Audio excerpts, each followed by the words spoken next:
As a thank you for hitting 3,000 subscribers, I thought I would give you a little tour through one of my very old sketchbooks. This is an old school sketchbook, and I went to school in Wales, hence the bilingual labels that you can see here.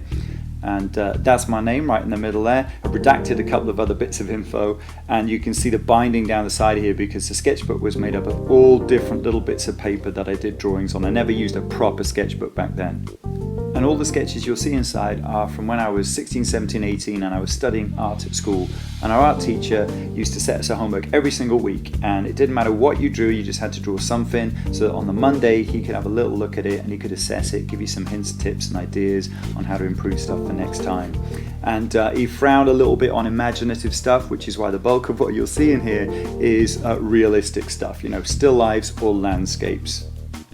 As you can probably see, back then I was quite obsessed with realism and trying to make things look, you know, pretty much exactly as they're supposed to look like, and I wasn't so much into expressive stuff. But you'll see as the sketchbook goes on, past a little bit of amateur tea stain action going on there, I was trying to do more expressive stuff. And the next picture is a picture of a cherry tree that I've done with gouache, and I've really tried to be way more expressive on my brushwork, you know, show those leaves quickly, perhaps in a sort of impressionist kind of way, and much more different, trying to break out of this mold of doing stuff super realistically, which is, like I said, what I was kind of caught in a bit of a trap doing. There's not a lot of pastel in here. I didn't like making a massive mess and getting all dusty fingers when I was younger. So again, it's the still life of a bottle that I've just been drawing that particular day, and I've done it in pastel, pushed myself to use pastels even though I'm not a massive big fan of them. And it's turned out all right, but you can see it's just a bit of a mess. There's fingerprints all over the place, lots of smudge in. So yeah, I didn't like pastel as much as painting. I love this one because I think this is one of my just simple, quick, expressive pictures. Found a leaf on the way home and then drew it, and it was a lovely autumn leaf, half brown, half yellowy green, and I just tried to paint it with loose watercolor kind of brush strokes all over. Wished I hadn't done the shadow in black and grey, but I always love this piece, it's one of my faves. Then a bit of a landscape, again done using watercolors, trying to get a kind of recession and depth, you know, from stuff close to you to further away. But you can see I had to paint in the white bits that you can see, the gaps in the trees. I hadn't quite learned to leave white paper in the background yet. I mean, it's all right, it's got some faults with it, but you know, it's okay.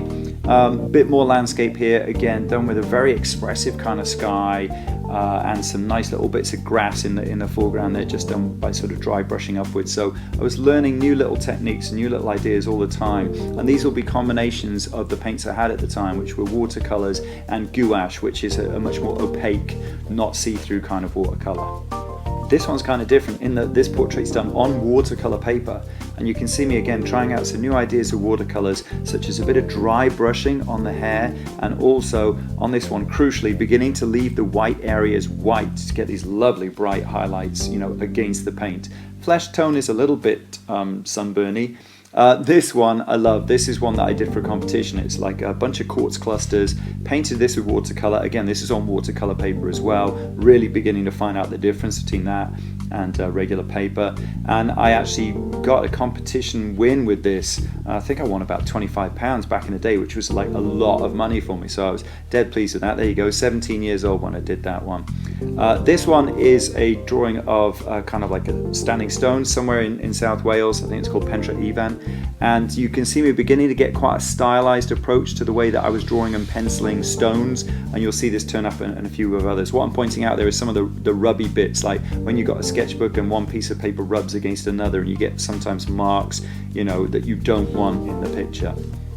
This one is like, why all this space? You know, I've got this entire A4 page and I'm doing this tiny little picture of a pine cone right in the middle, and it was kind of a, you know, I like the picture, I like the drawing, but it was kind of a bit of a wake-up call. Use the whole page if you can. The idea for this video came out of a comment from one of my subscribers, the Spectrum Theatre, and they said that they wanted to see where my ideas came from. And I thought, well, you know, it's only in the last couple of years that I've started using a sketchbook in a way to show all of my ideas, collate them all together so you can see a sequence on a project. Before that, I just used to do kind of finished drawings on random pieces of paper, and then they would kind of get lost. So that's why my art teacher here took them all and sort of bound them together, because they weren't in a sketchbook as such, they were just on little bits of paper.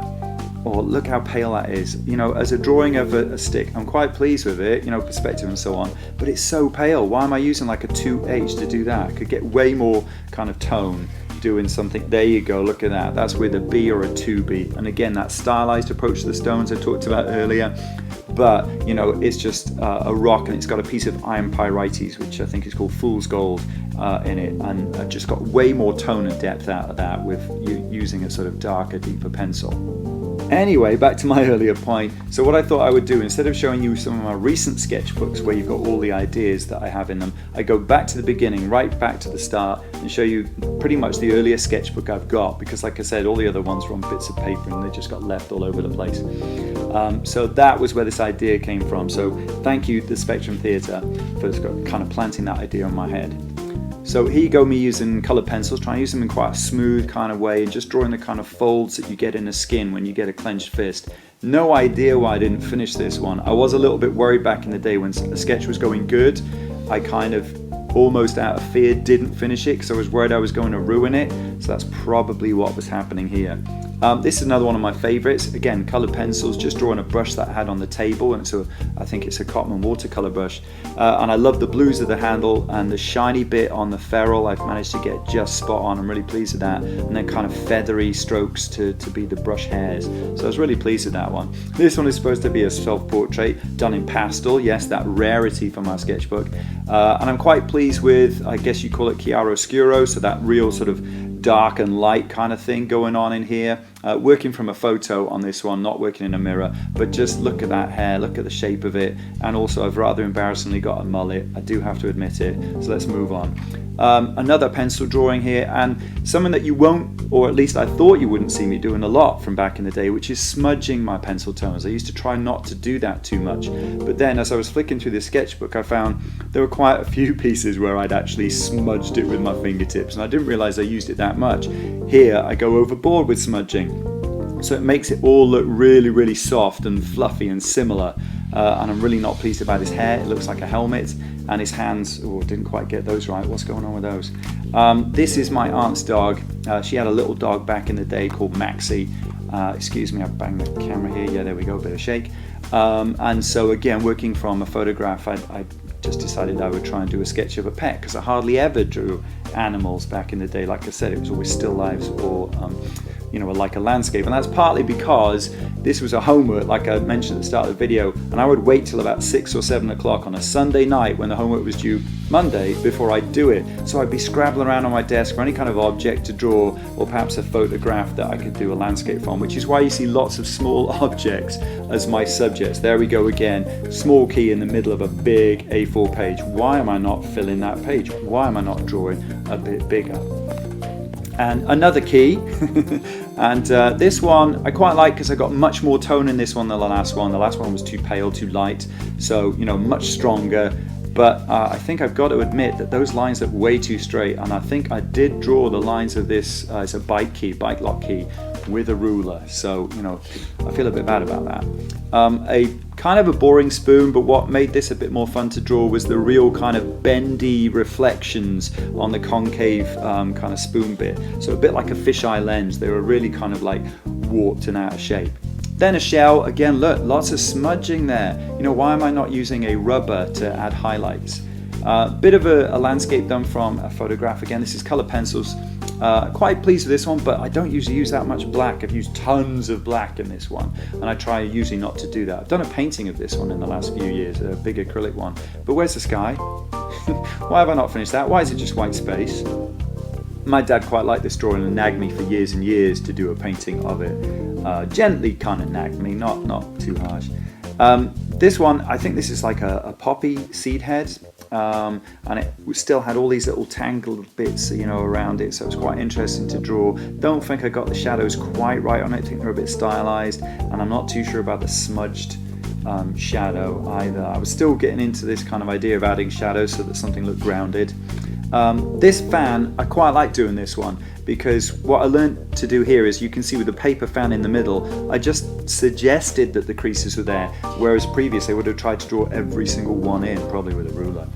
Another reason why perhaps I didn't do a lot of faces back in the day, this is a drawing of a friend from school, and that face is really not good. It's not flattering, but I like the folds in the jumper. They look all right. I think I'm kind of pleased with that. And the next one is a drawing from Margam Park, which is a place in South Wales, and I'm really pleased with the buildings in the background because I drew those really loosely and quickly, not too fussy. And then the front sculpture is a wooden sculpture of a rugby player, and I really like the shadows that I got there because it's over uneven ground, so I managed to get the shadow to be thick and then thin in places, which I think really helped it. We also had to do art history. So we had to do sketches of paintings, and we went to art galleries and stuff. And this is I don't know what's wrong with his nose there. I think I've really got that out of whack. This is a picture of the painter Augustus John, I'm pretty sure. And then we jumped to something very contemporary. And I always remember my art teacher complaining about us as a class because we liked all this old cool stuff. He called us reactionary because we liked the Impressionists and the Post-Impressionists and stuff. And we didn't like modern art. Edvard Munch, terrific painter, and The Sick Child, the greens and the oranges in this particular painting, I think are what really drew me to it. These are all sketches that are done in galleries as well. Henry Fuseli's Lady Macbeth, Season the Daggers. This is almost a black and white painting. It's very moody, very mysterious, very expressive. And of course Cézanne. You've got to do a bit of Cézanne, and you've got to try to have a go at doing his brushstrokey kind of effect, even though you're using coloured pencils to do it. So yeah, most of this stuff is 19th century, 1850s to maybe 1900s. There's not a lot of new stuff in there because it took us a while to get into liking and appreciating, if you will, modern art. So it is, I think he was quite right in criticising us that it was mostly Impressionist and Post-Impressionist and so on. And in addition to doing a sketch of the piece, we had to write a kind of an appreciation of it and write, just a short passage there describing what we liked about it, what we felt was going on there. If we, thought the brushstrokes or some of the techniques or the colours was something that we would perhaps use in our own work. That's a very bad pencil drawing of a Turner. Turner deserves better than that. And like I say, you've got Monet, you've got Van Gogh in here all the time. And then we finish with a bit of Cézanne. So that is my A-level sketchbook, school sketchbook from back in the day, from when I was about 16, 17 or 18. That's it. So as it's a 3,000 subscriber thank you, I thought I would give you an update on how I'm looking to structure the channel. So I figure each month I've got 4 weeks kind of ish, and I figured on doing a video a week. So watercolor markers, pigment markers, pro markers or any other marker, and a wild card, which could be anything, inks, pencil drawings, acrylics even, just something completely different. So because we're all visual learners, that works out as water, pigs, pros, and wildcard each month. If you like this one, please check out my previous video where I have a go at drawing myself and my daughter in the style of Lone Wolf and Cub. And if you enjoyed this one, then please don't forget to subscribe, like, and drop me a comment. And thank you 3,000.